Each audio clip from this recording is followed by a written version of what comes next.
大家好，我是猫盾，今天我们来聊达尔卡罗。是的，正如标题所说的一样，达尔卡罗在正式服的技能是有被修改过的，这也让达尔卡罗的定位稍微出现了一些改变。我们先来看达尔卡罗的奥义技能，达尔卡罗的奥义只需要3费就可以释放，光是这个费用就已经让它有很大的出场优势。我们先来看测试服的旧技能。在测试服中，达尔卡罗的奥义会对指定圆形范围内的单位进行6次攻击，并且每次攻击都会优先选取不同的目标，并造成攻击力 150% 的法术伤害。这代表达尔卡罗也和拉米亚一样，是个能对群也能对单的角色。之后每次重复释放奥义都会增加6次攻击，最多可达到18次攻击。18次攻击如果都打在同一个人身上，那就是 2700% 的倍率，这个倍率和拉米亚是一样的。不过因为达尔卡罗的攻击属性并没有拉米亚那么高，所以输出自然也无法达到和拉米亚同等的高度。更别提达尔卡罗还需要暖机，要释放第3次奥义才能达到18次攻击的最高点。不过这个能力大家看看就好，在正式服已经修改掉了。正式服的达尔卡罗释放奥义的费用维持不变，但攻击模式却会从拉米亚模式变成了希波蒂模式。达尔卡罗将不再具备像拉米亚一样的灵活性，既能打单又能打群，而是会变成像希波蒂一样，是个专门用来打范围伤害的角色。达尔卡罗的奥义会持续释放占卜法阵10秒，并对阵法内的每个敌方单位都攻击3次。每次攻击会造成攻击力 375% 的法术伤害。这种攻击模式的坏处就是在施法期间无法被移动，所以会吃不到大仓领货和艾米的移动类技能增益，而且也有被人打断的风险。之后达尔卡罗每次重复施加奥义只会增加1次攻击，最多只会攻击5次。虽然攻击次数是减少了，但因为攻击倍率有提升，所以实际上达尔卡罗对群的输出能力是大有提升的，代价就是牺牲掉他对单的能力，专心做半个范围输出。达尔卡罗的基础攻击同样没有希波蒂高，而且也不像希波蒂一样有暴击率加成，所以输出是比不过希波蒂的，但在添加减益方面的能力就会比希波蒂好了。接下来我们来看和奥义有关的特性技能。达尔卡罗的奥义会按累计释放的次数来顺序增加奥义所施加的减益效果。第1次释放奥义就只会有第1种变形的效果，如果是第2次释放奥义，那就会再加1种使造成的所有伤害降低效果。只有在第3次释放奥义，达尔卡罗才能同时对目标施加变形，造成的所有伤害降低和受到的全部伤害提升3种效果。也就是说，达尔卡罗施加的减益效果也和输出一样，是需要暖机的，都是3次奥义就可以达到最高点。不过达尔卡罗施加减益的能力在正式服是有被削弱的。在测试服中，原来的第1个效果是眩晕4秒，在正式服被改成了变形，而且持续时间也减少了2秒，足足少了1半的控制时间，这个削弱其实还蛮严重的。而且虽然眩晕和变形的效果一样，但失去眩晕后，其实也会让达尔卡罗失去了在未来和其他眩晕流派搭配的可能性，让达尔卡罗配对的多样性多少也受到了少许影响。另外，正式服中达尔卡罗施加的全伤害降低和受到全部伤害提升都是没有注明持续时间的。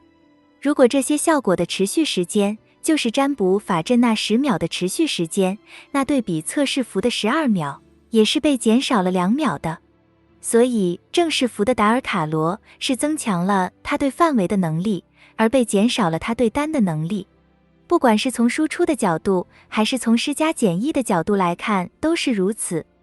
最后是达尔卡罗的战绩，每4次普攻就会对主目标和上一次被奥义命中的目标造成攻击力 300% 的法术伤害和施加2层持续伤害，持续10秒。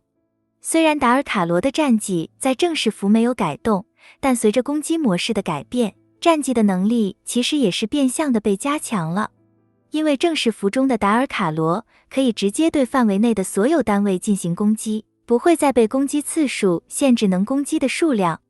这个改动也让达尔卡罗可以利用战绩和奥义的配合，来为更多的敌方单位添加持续伤害。最后是关于达尔卡罗的抽取建议，我们先来说要抽达尔卡罗的理由。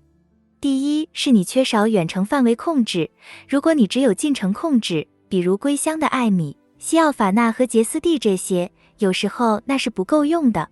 因为这些手短的范围控制，有时会打不到躲在最后方的敌人。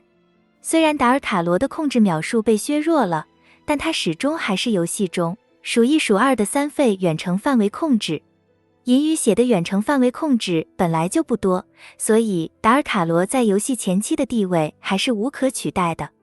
另一个远程范围控制是氏族商店里可以换的波奇娜，它的功能和达尔卡罗最为相似。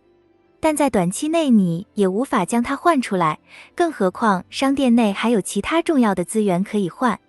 反过来说，若你抽了达尔卡罗就可以不用换波奇娜，这样的选择搞不好还会更划算。这些都是你可以抽达尔卡罗的理由。由于正式服已经不再像测试服一样，需要角色突破后才能跟上同调的等级，所以在角色培养上也会轻松很多。如果只是作为一个控制用的对侧角，那么达尔卡罗抽一只其实就够用了。游戏中也有很多默认等级的模式，在这些模式中，你只要有角色就能用，所以卡池深度自然是越多越有利。第二个原因是，现在每个人都会缺残月的角色，以后开放的氏族围猎会需要3支队伍出场。看看这些残月的角色，除了阿卡贝拉和艾米外，还有哪个角色能比达尔卡罗好用？如果你连阿卡贝拉和艾米都没有，那就更应该去补一个残月的角色了。当然，如果你有玩持续伤害流，那自然就不会缺残月的角色，因为齐安德和你可都是持续伤害流的队员。不过，即使你有玩持续伤害流，那你也是有理由去抽达尔卡罗的。虽然达尔卡罗和拉米亚一样，都是不吃阵容的角色，任何队伍有需要控制它都可以加入，但毕竟达尔卡罗也是能添加持续伤害的，所以他进入持续伤害流的队伍也只会是个加分题。我没有玩过持续伤害流，但我猜这个流派应该是很缺乏清理杂兵的能力的，所以范围输出能力被加强后的达尔卡罗其实是更适合持续伤害流的。达尔卡罗能控制，能拖延，又能清理杂兵，相信他是有能力填补持续伤害流的弱点，并成为流派重要的核心角色之一的。所以如果你有持续输出流的队伍，那就更要抽达尔卡罗了。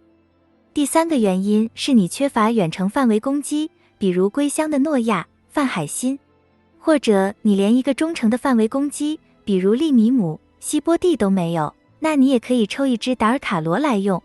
范围攻击在实际楼塔这里还是很好用的，哪怕达尔卡罗的攻击力没有上面那些角色高，但半输出半控制的他还是可以靠控制力来凑数，总比没有的好。最后一个原因是你有范围攻击，同样的范围攻击彼此叠加，其实是可以更快的将杂兵清理完毕的。好家伙，这样有没有范围攻击都要抽了是吧？那么在什么情况下你不需要抽达尔卡罗呢？第一个原因是你的资源真的不够了，那么你可以先等一等，看看下一只角色的情报，然后再做打算。第二个原因是你还没有入手拉米亚，那就先去抽拉米亚。拉米亚的优先程度肯定是比达尔卡罗更高的，虽说是流水的 C， 但你也要先有 C 才行啊。这次的达尔卡罗池是有送50抽的，每天都可以获得免费10抽。如果没有意外，达尔卡罗的池子里也是有拉米亚的。如果没有意外，这两个池子的保底数应该是相通的。